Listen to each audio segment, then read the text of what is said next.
কুমিল্লায় জাতীয় মেধা মূল্যায়ন পরীক্ষা ও হিফজুল কোরআন অ্যাওয়ার্ড অনুষ্ঠিত হয়েছে।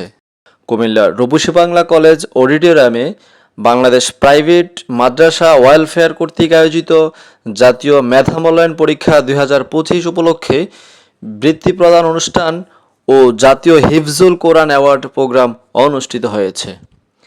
মাওলানা আব্দুর রহমানের সভাপতিত্বে এবং মুফতি আবু জাফর মোহাম্মদ সালেহ ও মুফতি আবু সোয়াইব বিল্লার সঞ্চালনায় অনুষ্ঠানে প্রধান অতিথি হিসেবে উপস্থিত ছিলেন আলহাজ মোহাম্মদ নূর উদ্দিন।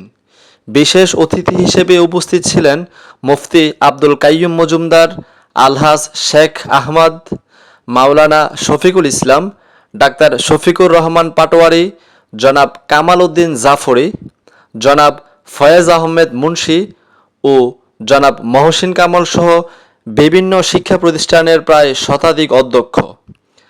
আয়োজক সূত্রে জানা যায়, জাতীয় মেধা মূল্যায়ন পরীক্ষায় প্রায় 12,000 শিক্ষার্থী অংশগ্রহণ করে। এর মধ্যে কুমিল্লা অঞ্চলের প্রায় 1,000 শিক্ষার্থীর মাঝে প্রায় 10 লক্ষ টাকার শিক্ষা বৃত্তি প্রদান করা হয়।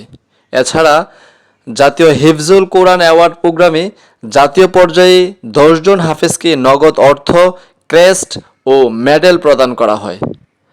আয়োজকরা জানান, শিক্ষার মান উন্নয়ন, মেধা বিকাশ এবং কোরআনের হাফেজদের সম্মানিত করাই এই আয়োজনের মূল উদ্দেশ্য। Arif Naik, AN media.